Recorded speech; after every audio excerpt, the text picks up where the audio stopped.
Kailangan ko ba magpaalam? Kakain na ako, aalis na ako. Hindi ko na sila maintindihan. So,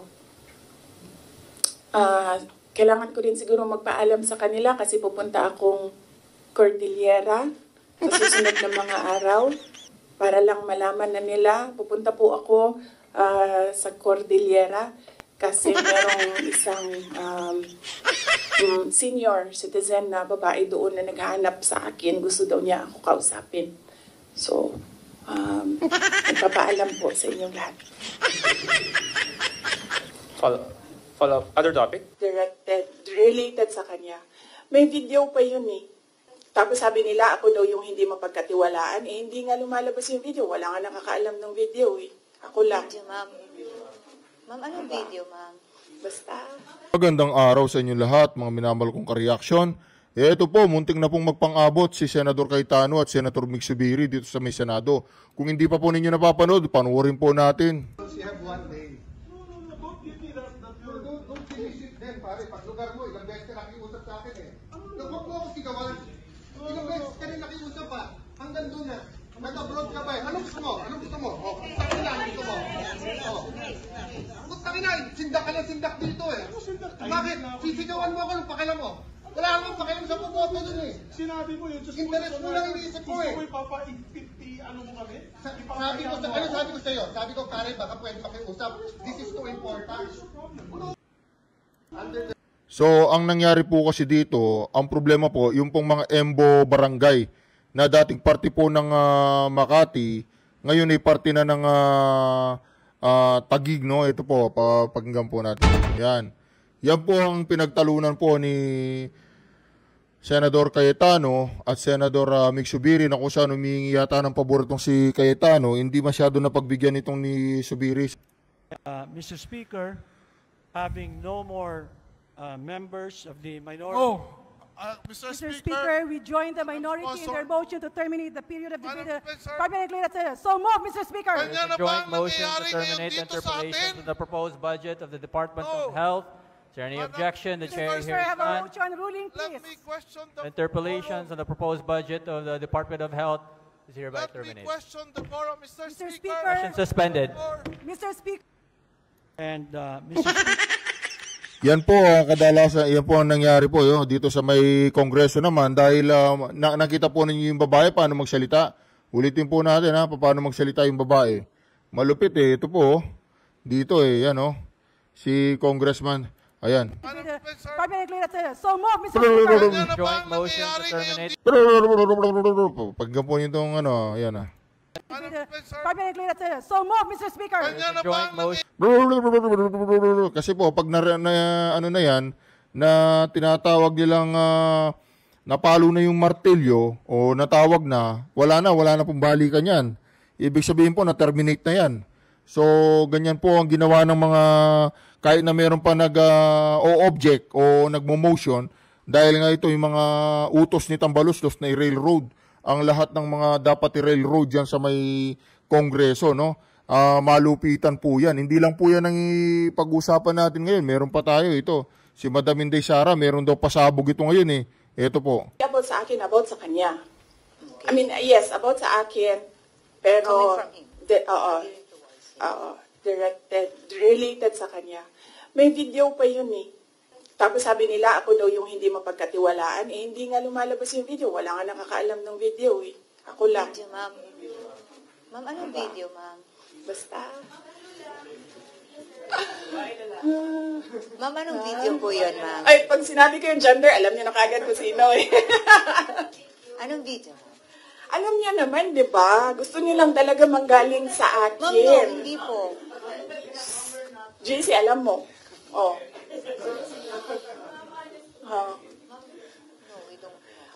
Antayin natin. Mahaba kasi yung kwento sa kanya.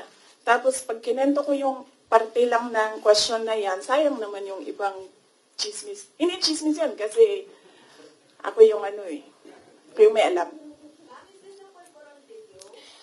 Hindi, iba pa. Iba pa.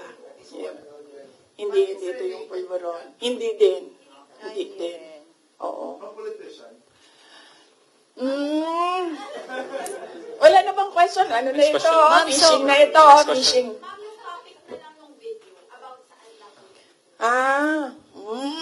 Next question, Maraming salamat.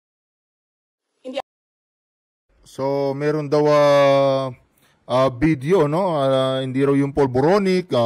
Ano kaya itong video na to na talagang excited na share sa atin ni VP Sara Duterte na binibitin-bitin niya tayo. Binibitin-bitin mo kami, Madam Minday Sara Duterte. Sino kaya yung tatamaan dito sa video na ito, no? Palagay ko kung hindi si Tambaluslos, si Marcos Jr.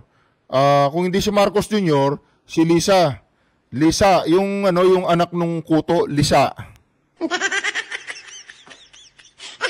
Ito po, meron pa po. Meron pa, yan, marami po tayong mga ngayon, yan. Congressman Jill Bongalon of the Ako Bicol Party List said na kung hindi naman daw po kayo interested sa trabahong ito, mag-resign na lang daw po kayo. Sabi din po ni Kong David Suarez, Deputy Speaker David Suarez, na most of the congressmen felt na the Vice President, kayo daw po, with all due respect, ma'am, sabi po, mag-resign na lang daw po kayo kasi parang hindi kayo interested sa trabaho, ma'am. Ano po ang inyong masasabi dito sa sinabi ng quote-unquote young guns of the Congress? Actually, kung mapapansin nyo, hindi ako nakikipag-usap sa kanila. Nakikipag-usap lang ako kay Zaldico at kay Martin Romualdez. Si Raul, ano nangyari? Hindi raw nakikipag-usap sa inyo si Madam Minday Sara. Kawawa ka naman, si Raul.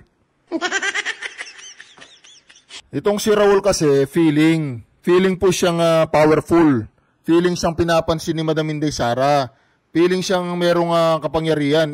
Ano naman, parang si Lisa lang, Lisa. Lisa, anak ng kuto. Yung iniibig ni Marcos Jr., yung singagba, si Lisa. Mga inayupak. Ito po. Pero pagbibigyan kita, Ren? Yes po. Yes, pagbibigyan kita. Gusto nila mag-impeachment, diba? So apparently, pakiramdam ko at sa tingin ko sa mga nangyayari, wala silang kaso for impeachment. Kaya sila nandyan. Kaya sila sige hanap ng kung ano ang gagamitin nila. Ngayon, ang track ni Franz Castro, ni Trillanes, is impeachment. Gumawa sila ng isa pang track na resignation. Parang papalabas nila, impeach ka namin for wrongdoing, whatever. And then, itong isang grupo na ito, umalis ka dyan. Kasi kapag hindi ka umalis, kapit tuko ka. Pero, hindi naman kasi ako sasagot sa young guns.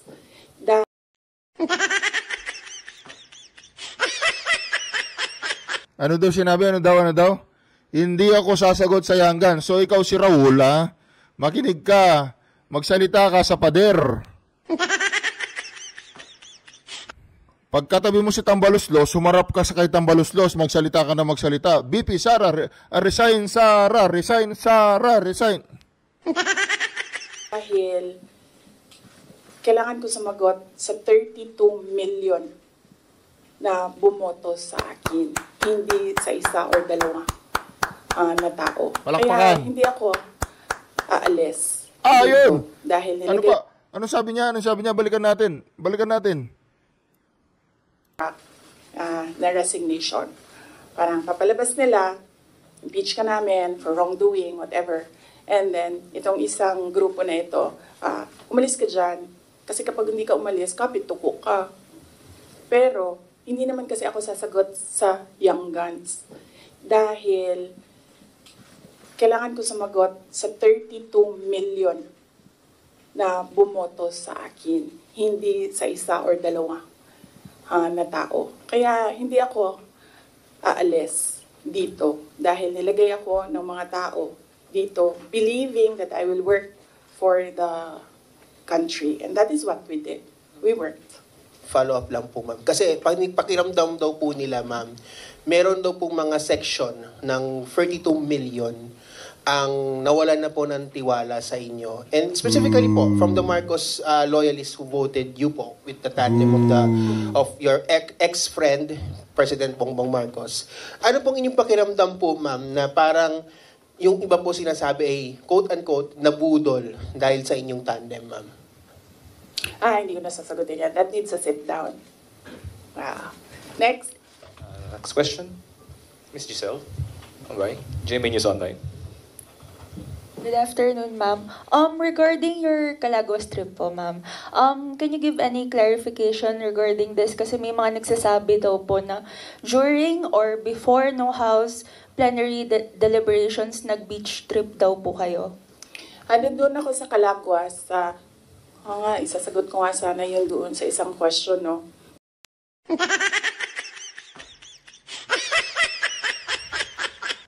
Pati po yung pagbibits ni BP Sara Duterte, kailangan yatang yan, ipagpaalam. Vice President, at sinasabihan namin sila as former Vice Presidents, we owe it to them na kung may kailangan sila, susuportahan namin sila, yung opisina ng OVP. And we invite them. Follow up. MC. Can you confirm that, the camp of former Vice President Denny said na it was more on personal, nothing political naman daw. Can you confirm na it was more on personal conversation lang yung nangyari and nothing political? Siguro, no, as she's more senior than me kasi nauna siyang maging Vice President sa akin. Kung meron mang dapat magsalita, siguro dapat si Vice President Lenny yun kasi bahay niya yun and siya yung binisita. So, napaka-assuming ko naman kung ako yung magkukwento. Ako na nga yung bisita, ako pa yung madaldal. So, kung si Vice President Lenny Robredo ay walang sinasabi, respetuhin natin kung ano yung gusto niya. Yan! So, nandun tayo sa protect the office of the Vice President na isa sa mga, of course, duties ng sila sa lahat ng ginagawa ko. Kausapin ko yung multisectoral groups, gagalit sila, diversionary tactic. Hindi ko naman inimbento yung fiesta ng Peña Francia doon.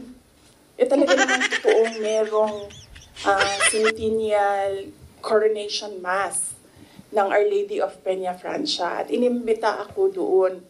Sinabi ng kaibigan ko, gusto niyo bang, because this is a milestone, it is historical, gusto mo bang sumali sa misa para alam mo kung anong ginagawa ng mga locals at paano, ano yung klase yung devotion ng mga tao sa ina. So sabi ko, oo. Kanila hindi ko na rin alam.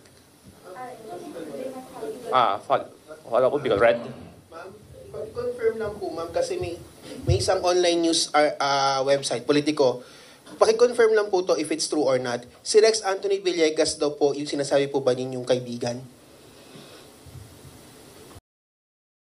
Given already because I live here and this is where I'll die. But countries to visit, number 1, Japan. So sorry, we have to ask you again, ma'am.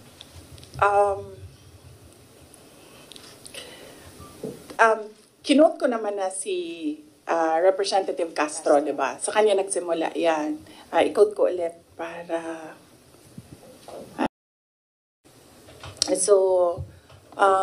iisa lang ang handler ni Risa Ontiveros, ni Sunny Trillanes, at ni Franz Castro.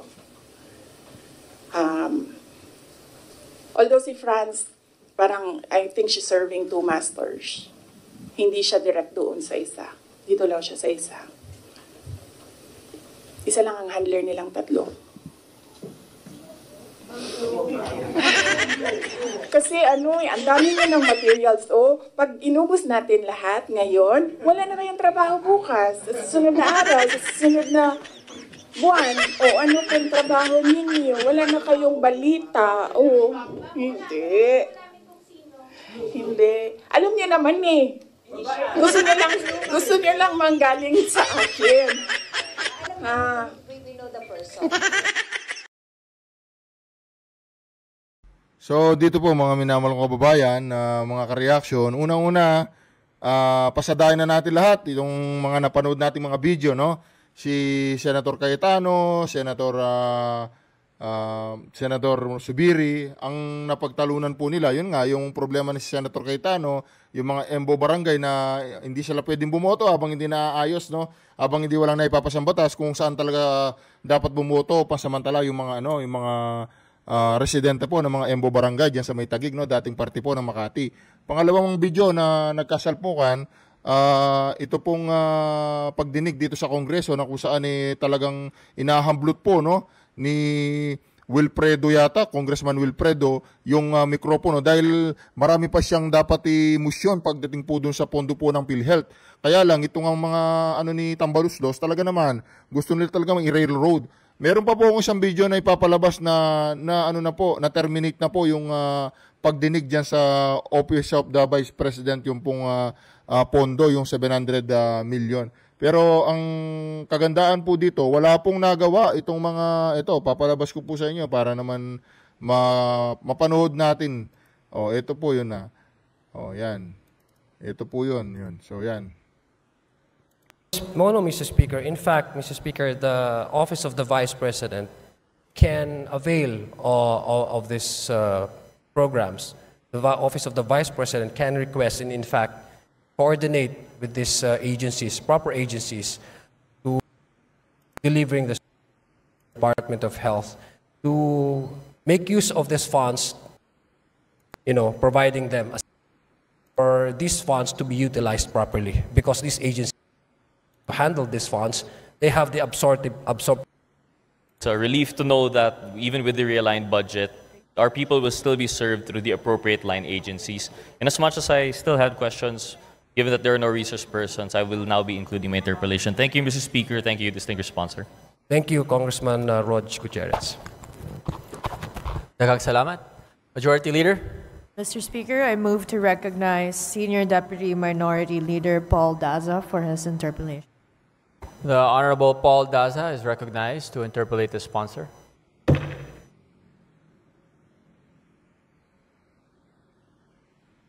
Thank you, Mr. Speaker. Good afternoon to my colleagues.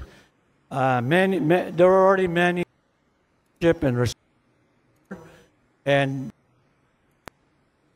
to terminate the period of sponsorship and debate for the budget of the Office of the Vice President. Ulitin natin. Asked, and we commend the sponsor for his sponsorship and responses. And it's good that it was taken up on the floor, and having no more members who wishes to propound any more questions, I move to terminate the period of sponsorship and debate for the budget of the Office of the Vice President. Thank you very much. Majority Leader. Mr. Speaker, on the part of the majority, we join the minority in its motion to terminate the interpellations on the proposed budget of the Office of the Vice President. So moved, Mr. Speaker. Thank you very much. There is a joint motion to terminate the interpellations on the proposed budget of the Office of the Vice President. Is there any objection? The Chair hears none. The interpellations on the proposed budget on the Office of the Vice President is hereby terminated. Daghang salamat. Ano ngayon? Mr. Speaker. Kaya nyo naman palang i-terminate eh. Epal pa kayo ng epal eh. Gusto nyo talaga eh. Mapapunta pa dyan ng BP Sara para gurgurin nyo dyan eh. Nakakaawa naman kayo. Kaya nyo naman palang i-terminate. Kaya naman, mga minamahal kong kababayan, itong mga nagmamagaling dito sa Kongreso, ano sila? Supalpal. Akala ko ba hindi nyo may terminate pag hindi pumunta dyan si BP Sara Duterte? Kasi po, pag hindi nila tinerminate, hindi po matatapos ang trabaho nila. Pag hindi natapos ang trabaho nila, aabutin sila ng 1 buwan dyan. Itong si BP Sara malupit, mautak. Sabi niya, ayaw niyong i-terminate, ayaw niyong ibigay, manigas kayo dyan. Kasi po, hindi pwedeng merong mga natitirang mga ano dyan, mga hindi na determinate na mga budget sa pagpasa ng budget sa 2025. Ngayon, pag merong mga nakapending dyan, lahat yan, talagang matutulog yan sa sa may batasan. Sabi ni Madam Inday Sara, bahala na kayo. Nagpadala na ako ng mga papel, nagpadala na ako ng mga, sabi niya, okay, gagamitin sa DSWD, blah, blah, blah, blah, blah, blah. Ngayon, sabi na, yung mga young guns, yung mga utusan ni Tambaluslos, walang nga, sino kayang taga-timpla ng kape ni Tambaluslos na siguro si Raul. Nagpapapansin pa siya kay Madam Inday Sara, akala niya papansinin siya, si Raul! Gumigit-nagit na ka kasi yan, tuloy. Sabi na nga ako, Bicol, sa susunod, si Raul, wag na nating isali. Hindi pala magaling. Ngayon, joke lang po yun. Pwede pong pakitanggal yung salitang hindi magaling sa sa record in the aid of legislation. Ang malupit pa po dito, si Raul, siguro kung sa kanila yung Ako Bicol, sila po yung promotor dun sa Ako Bicol, pwede pa siya magkaroon ng posisyon next, alala sa 2025. Pero nakikiusap po ako sa mga taga Bicol na pag nakita po ninyo siya, sigawan po ninyo siya na, hoy, ako Bicol. Ginawa niya tuloy katatawanan yung party list nila. Alam niyo po, marami pong malulupit dyan sa Bicol. Maraming matatalino, magagaling, mga mabubuting tao. Bakit kaya mayroong katulad ni si Raul, Ito naman si Cayetano tsaka si Subiri, Ako kung pupusta ako, halimbawa may pustahan si Cayetano tsaka si Subiri magsasapakan. Kahit na lahat ng lahat ng ari-arian ko, bahay ko, lupa ko, kotse ko, lahat pati yung last cents of my savings, itataya ko kay Subiri. Champion po si Subiri sa martial arts, Nakalaban ko siya noon sa nakalaban ko po siya diyan sa may Tundo.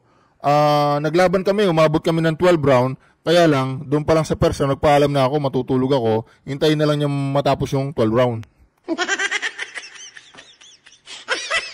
Siguro po si Cayetano yung hangas niya, sige, anong gusto mo? Tangina, anong gusto mo? Ping! Asa si Cayetano? Nandoon sa ceiling. Alam nyo, matapang si Cayetano kasi nandiyan ang ate niya. Sinong yumakap sa kanya? Yung ate niya. Nakipag-birthday si Cayetano doon sa birthday ni Tambaluslos, ni Marcos Jr. kasama niya si Subiri. Siguro hindi sila nagkasundo sa Tagay. O baka maraming na-take out na, alam mo na yung take out, yung take home, di ba? May mga take home pag nagkikipag-birthday ka. Minsan sa birthday, meron kang take home na picture nung nag-birthday, baso, tasa, ganon. Sa birthday kaya ni Marcos Jr., baka pulburon. Baka mas maraming pulburon na awi si Subiri, si Tambaluslo, si Cayetano, medyo nainggit. Pwede pong pakitanggal sa record yung pulburon in the aid of legislation. Punta naman natin yung mga tapos na tayo sa mga young guns, Punta naman natin ngayon, balikan natin yung mga sinasabi ni Madam Inday Sara, yung video, naku po. Na-excite na po ako dyan sa video na yan, na hindi kaya yun si Tambaluslos, hindi kaya yun si Marcos Jr., o baka si Lisa, yung anak ng kuto, si Lisa. Di ba yung Lisa, Makati yan, naninipsip ng dugo yan, Makati yung Lisa, di ba? Yun ang asawa ni Marcos Jr., si Lisa. Ang sabi ko, yung Lisa, Makati. Hindi ko sinabing si Lisa, Makati, Kasi alam naman ng mga ibang PSG dyan, yung close kay Lisa, yung Lisa, Makati. Yung sa ulo, pag kinakati mo yung Lisa, di ba, makati? O, hindi ko sinabing yung si Lisa Marcos, yung asawa ni Marcos Jr. ay makati. Hindi ko sinabi po yun. Yung Lisa sa ulo ang makati. Ang kulit nyo eh. Gusto nyo, ulit-ulitin ko pa eh. O, yung Lisa, pag nasa ulo mo, makati yan. O, bantayan nyo na maayos ha. Bantayan nyo. Baka gurgurin ng sarili eh. Bantayan nyo. O, nasa na po tayo? O, yun naman sa sa PhilHealth.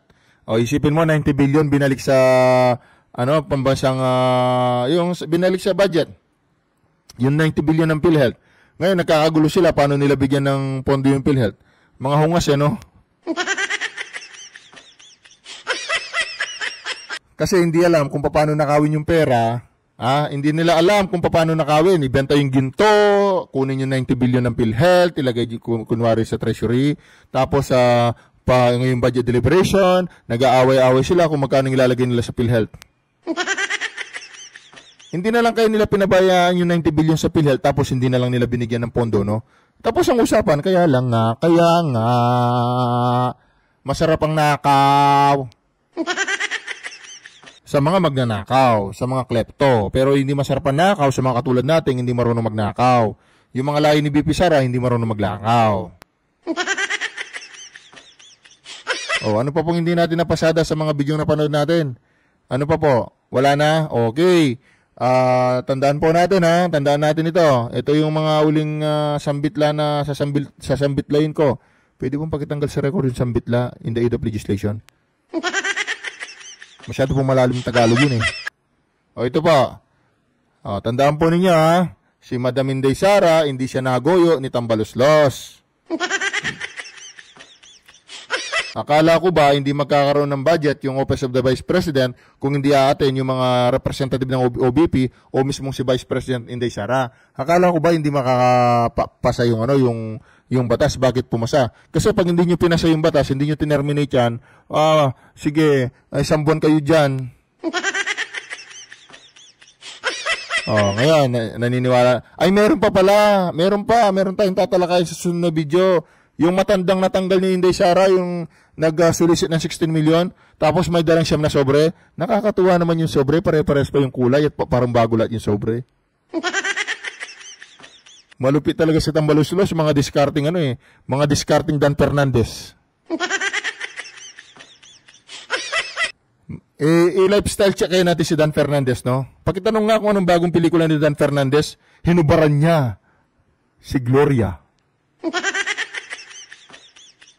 Pwede pong pakitanggal yung hinubaran sa record in the aid of legislation.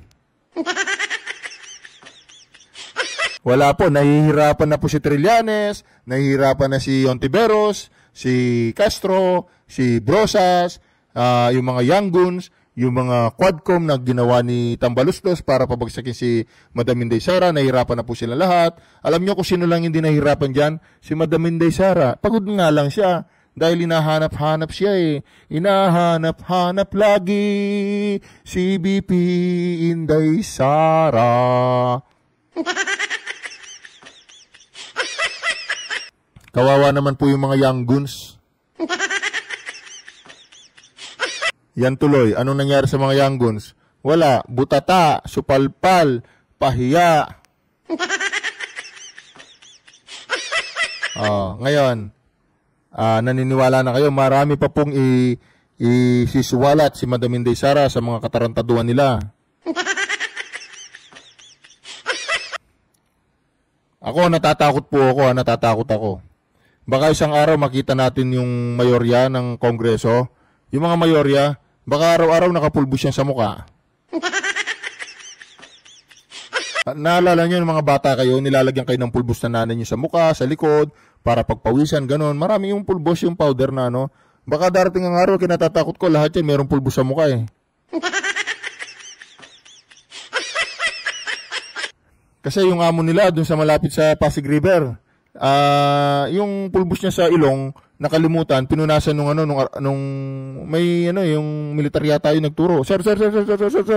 Yung polvo sa mukha sa ilalim ng ilong. Ay, ang dami.